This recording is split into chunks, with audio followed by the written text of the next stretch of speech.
Sahabat beriman, tahukah kalian bahwa di antara semua makhluk melata di bumi, ada satu spesies yang secara khusus mendapatkan hak istimewa dalam Islam?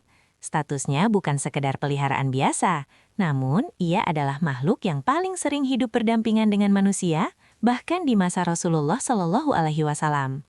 Ada rahasia besar di balik tatapan mata teduh mereka, sebuah kisah tentang kemuliaan dan pahala yang sering kita abaikan. Jika kalian mengaku cinta Rasulullah, maka kalian harus tahu seberapa besar kasih sayang beliau terhadap makhluk yang satu ini. Jangan lewatkan setiap detiknya, karena ini bukan hanya tentang kucing, tetapi tentang akhlak dan kesempurnaan iman kita. Assalamualaikum warahmatullahi wabarakatuh. Alhamdulillah, segala puji hanya milik Allah Subhanahu wa Ta'ala, Rabb semesta alam yang telah menciptakan kita dalam sebaik-baik bentuk dan memberikan hati yang mampu merasakan kasih sayang, bahkan terhadap hewan sekalipun. Saudaraku sekalian, hari ini kita akan membahas tuntas tentang makhluk menggemaskan yang sering mondar-mandir di rumah kita, kucing. Dalam pandangan Islam, kucing bukanlah sekedar binatang buas yang harus dijauhi, melainkan ia adalah bagian dari rahmatan lil alamin yang diajarkan oleh Nabi kita yang mulia. Kucing memiliki kedudukan yang sangat istimewa, sebuah status yang jarang dimiliki oleh hewan peliharaan lain, yang menunjukkan betapa sempurnanya syariat Islam dalam mengatur kehidupan, dari hal yang sangat besar hingga yang sekecil-kecilnya. Mari kita gali bersama hikmah di balik adab berinteraksi dengan makhluk Allah yang lucu ini, dan bagaimana perlakuan kita terhadapnya bisa menjadi penentu timbangan amal kita di hari akhir kelak. Kisah paling masyhur tentu saja adalah kisah Mu'ezzah, kucing kesayangan Rasulullah Shallallahu Alaihi Wasallam. Riwayat ini, meskipun detailnya sering menjadi perdebatan para ulama hadis, secara substansi menggambarkan betapa lembutnya hati sang Nabi terhadap seekor kucing.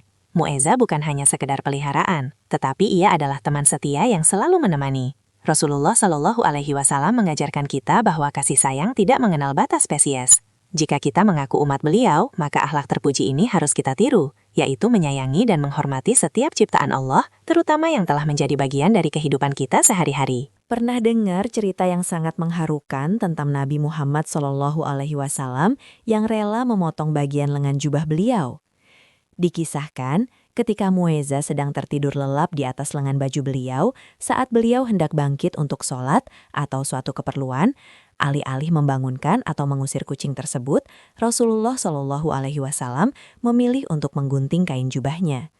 Subhanallah, tindakan ini bukan sekedar tindakan sepele sahabat beriman, tetapi ini adalah manifestasi tertinggi dari rahmah, kasih sayang, dan ihsan berbuat baik yang diajarkan oleh Islam. Betapa mulianya akhlak beliau yang memilih mengorbankan pakaian beliau demi kenyamanan seekor kucing yang sedang beristirahat. Ini adalah pelajaran yang sangat mendalam bagi kita semua tentang prioritas kemanusiaan dan kelembutan hati. Sekarang, mari kita masuk ke aspek fikih yang sering menjadi pertanyaan. Apakah kucing itu najis? Inilah bagian yang harus kita pahami agar ibadah kita tenang dan nyaman. Dalam mazhab Syafi'i dan jumhur ulama, kucing digolongkan sebagai hewan yang suci, bukan najis, baik itu tubuhnya, bulunya, maupun air liurnya. Status suci ini didasarkan pada kebutuhan praktis manusia yang tidak mungkin terhindar dari interaksi dengan kucing, terutama di lingkungan padang pasir atau permukiman yang padat. Oleh karena itu, jika kucing menyentuh pakaian kita atau berjalan di area ibadah, kita tidak perlu merasa cemas atau terburu-buru membersihkannya dengan tata cara najis mughaladah. Landasan hukum ini diperkuat oleh sebuah hadis yang sangat penting. Abu Qatadah pernah membawa sisa air minumnya, lalu datang seekor kucing yang menjilati air tersebut. Ketika beliau ditanya mengapa tidak menjauhkannya, beliau bersabda, "Sesungguhnya kucing itu tidaklah najis. Ia hanyalah hewan yang sering berkeliling di sekitar kalian." Hadis Tirmidzi. Hadis ini menegaskan status al-hirah, kucing, sebagai makhluk yang tidak najis, dan ini adalah keringanan besar dari Allah Subhanahu wa Ta'ala bagi umat manusia agar kita bisa hidup harmonis berdampingan dengan makhluk-makhluknya tanpa merasa terbebani. Lantas bagaimana dengan air liur kucing yang sering menjilat wadah makanan atau minuman kita? Berdasarkan hadis di atas, air liur kucing dianggap suci. Jadi, jika seekor kucing menjilat piring atau gelas kita cukup mencuci piring atau gelas itu seperti biasa, tanpa perlu menggunakan tata cara 7 kali basuhan atau menggunakan tanah, sebagaimana kita membersihkan dari najis anjing. Ini menunjukkan kemudahan dalam syariat Islam. Islam mengakui bahwa kucing adalah hewan yang secara alami sering berkeliaran di rumah, masuk ke dapur, bahkan tidur di samping kita. Jika air liurnya dianggap najis, tentu akan sangat menyulitkan bagi umat Islam, dan Islam tidak pernah menginginkan kesulitan bagi pemeluknya. Hikmah di balik penetapan hukum kesucian kucing ini adalah pengakuan Allah bahwa kucing termasuk dalam kategori hewan yang berkeliling dan sulit dihindari, min atau wafin. Bayangkan jika setiap sentuhan kucing mewajibkan kita berwudu ulang atau mencuci pakaian secara khusus. Tentu ini akan menghambat kehidupan sehari-hari dan ibadah kita. Islam selalu memberikan solusi yang praktis, logis, dan memudahkan. Jadi, bagi sahabat beriman yang memelihara kucing, insya Allah hati kalian bisa lebih tenang dan fokus dalam beribadah tanpa dihantui keraguan akan status kesucian mereka. Meskipun kucing itu suci, bukan berarti kita bisa memperlakukannya sembarangan, saudaraku. Islam sangat menekankan adab terhadap hewan. Adab yang pertama adalah memberi makan dan minum jika kita memeliharanya, atau bahkan jika ia adalah kucing liar yang singgah di teras rumah kita. Memberi makan seekor kucing yang lapar adalah sedekah yang pahalanya luar biasa. Kedua, kita dilarang keras menyakiti, mengurung tanpa memberi makan, atau menyiksanya dalam bentuk apapun. Perlakuan baik kita adalah cerminan dari kemuliaan hati dan keimanan kita kepada Allah Subhanahu wa Ta'ala. Ingatlah kisah yang diceritakan Rasulullah Shallallahu Alaihi Wasallam tentang seorang wanita yang masuk neraka hanya karena seekor kucing. Wanita tersebut mengurung kucingnya sampai mati kelaparan, tanpa memberinya makan, minum, atau membiarkannya mencari makan sendiri di luar. Nabi bersabda bahwa Allah menyiksa wanita itu karena kezolimannya terhadap makhluk yang tak berdaya. Kisah ini mengajarkan kita bahwa kezoliman sekecil apapun, bahkan terhadap hewan, bisa menjadi sebab murka Allah dan penyesalan yang abadi di akhirat. Semoga Allah melindungi kita dari hati yang keras dan lalai terhadap hak-hak makhluknya. Jadi, kucing bagi kita adalah ujian nyata dari Allah untuk melihat kadar kasih sayang dan kepedulian kita. Jika kita mampu berbuat baik kepada makhluk yang tidak bisa membalas kebaikan kita, berarti kita telah lulus dalam ujian rahmah.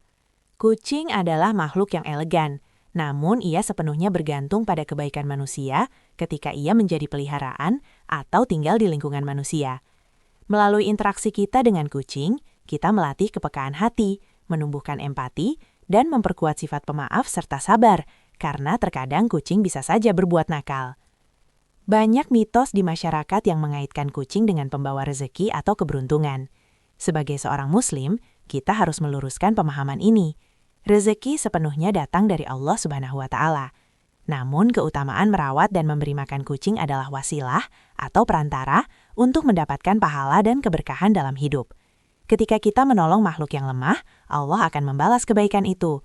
Jadi bukan kucingnya yang membawa rezeki, tetapi amal soleh kita melalui perlakuan baik kepada kucing itulah yang menarik keberkahan dari langit. Konsep sedekah tidak hanya terbatas pada manusia miskin, tetapi juga meluas hingga memberi makan makhluk hidup lain. Setiap suapan yang kita berikan kepada kucing yang kelaparan akan tercatat sebagai sedekah di sisi Allah Subhanahu wa Ta'ala. Bukankah Rasulullah Shallallahu Alaihi Wasallam pernah bersabda bahwa memberi minum anjing yang kehausan saja bisa mengampuni dosa besar, apalagi kepada kucing yang secara spesifik dekat dengan kita dan memiliki status kesucian. Pahala dari setiap butir makanan yang kita berikan akan terus mengalir, insya Allah menjadi bekal kita di akhirat. Lalu ada pula sebagian masyarakat yang menganggap kucing, terutama yang berwarna hitam pekat, adalah jelmaan jin atau makhluk gaib. Ini adalah keyakinan yang tidak memiliki dasar kuat dalam akidah Islam. Kucing adalah ciptaan Allah Subhanahu wa Ta'ala, sama seperti kambing, burung, atau ikan. Meskipun benar bahwa jin bisa menjelma menjadi berbagai bentuk, termasuk hewan, namun kita tidak boleh menggeneralisasi semua kucing sebagai jelmaan. Kita harus berhati-hati agar tidak terjerumus dalam khurafat dan tahayul yang bisa merusak tauhid kita. Fokuslah pada bagaimana kita berbuat baik kepadanya sebagai ciptaan Allah. Dalam praktik sehari-hari, sahabat beriman mungkin bertanya tentang bagaimana membersihkan kotoran kucing. Meskipun tubuh dan air liurnya suci, kotoran atau feses dan urin kucing tetaplah najis, sama seperti kotoran hewan lainnya yang haram dimakan. Oleh karena itu, kita wajib membersihkan kandang dan tempat buang air kucing dengan baik dan benar, agar lingkungan rumah tetap bersih dan suci untuk beribadah. Kebersihan adalah sebagian dari iman, dan ini berlaku baik untuk kebersihan diri maupun kebersihan lingkungan sekitar kita. Kehadiran kucing juga memberikan ketenangan emosional. Secara ilmiah, membelai kucing dapat menurunkan kadar stres dan tekanan darah pada manusia. Islam melalui anjuran untuk menyayangi hewan, secara tidak langsung juga mendorong kesehatan mental dan ketenangan hati umatnya. Ketenangan yang kita dapatkan saat melihat kucing yang manja atau bermain adalah rezeki kecil yang patut kita syukuri, yang memperkuat keyakinan kita bahwa segala sesuatu yang diciptakan Allah memiliki manfaat yang besar, termasuk kenyamanan batin. Inti dari semua ini adalah ihsan, berbuat baik seolah-olah kita melihat Allah, dan jika tidak, yakinlah bahwa Allah melihat kita. Ihsan terhadap kucing berarti kita tidak hanya memberinya sisa makanan, tetapi memberikan makanan yang layak, menjaga kesehatannya, dan memastikan ia hidup nyaman. Ihsan adalah standar tertinggi dalam berinteraksi, bukan hanya sekadar memenuhi kewajiban minimal, tetapi memberikan yang terbaik dari hati kita yang tulus, semata-mata mengharapkan ridho Allah Subhanahu wa Ta'ala. Bagaimana dengan kucing liar atau kucing jalanan yang tidak terawat? Islam mengajarkan kita untuk tidak menutup mata. Jika kita melihat kucing kelaparan di jalanan, luangkan sedikit waktu dan rezeki untuk memberinya makan. Sedekah kepada kucing jalanan adalah bentuk kepedulian sosial yang luas. Di saat kita sibuk dengan urusan dunia, sentuhan kasih sayang kita terhadap makhluk lemah bisa menjadi penyelamat kita di akhirat kelak, karena ia menjadi saksi atas kebaikan yang pernah kita tanam. Marilah kita jadikan kucing di sekitar kita sebagai pengingat akan kebesaran dan kasih sayang Allah Subhanahu wa Ta'ala yang melingkupi segala sesuatu. Keutamaan merawat kucing sahabat beriman adalah keutamaan dalam mengamalkan akhlak Rasulullah Shallallahu Alaihi Wasallam, mendapatkan pahala sedekah yang terus mengalir, dihindarkan dari siksa neraka, dan membersihkan hati kita dari sifat kikir dan kezoliman. Ini adalah kesempatan emas yang Allah berikan kepada kita melalui makhluk kecil yang lembut ini. Jika Rasulullah Shallallahu Alaihi Wasallam begitu lembut dan penuh kasih sayang terhadap Mueza, maka sudah sepantasnya kita sebagai umat beliau mencontoh adab yang mulia ini. Jangan pernah lelah untuk berbuat baik. Kucing mungkin tidak bisa mengucapkan terima kasih dengan lisan, tetapi Allah Subhanahu wa Ta'ala Maha melihat dan Maha mengetahui setiap niat tulus yang kita semai. Semoga kita semua selalu diberikan hati yang lembut dan mampu mengamalkan sunnah kasih sayang dalam setiap aspek kehidupan kita, baik kepada manusia maupun kepada hewan. Saudaraku, sungguh indah ajaran Islam ini. Setelah mengetahui hukum dan keutamaan tentang kucing, mari kita tingkatkan kepedulian kita terhadap mereka. Jangan lupa untuk berbagi tausiah ini kepada teman, keluarga, dan siapapun yang memiliki kucing, agar pahala kebaikan terus berlipat ganda. Tulis di kolom komentar pengalaman indah kalian bersama kucing kesayangan, atau doakan agar Allah mengampuni dosa-dosa kita yang mungkin pernah lalai dalam berbuat baik kepada makhluknya. Mari kita akhiri dengan doa, semoga Allah Subhanahu wa Ta'ala senantiasa merahmati kita semua. Barakallahu fikum, wassalamualaikum warahmatullahi wabarakatuh.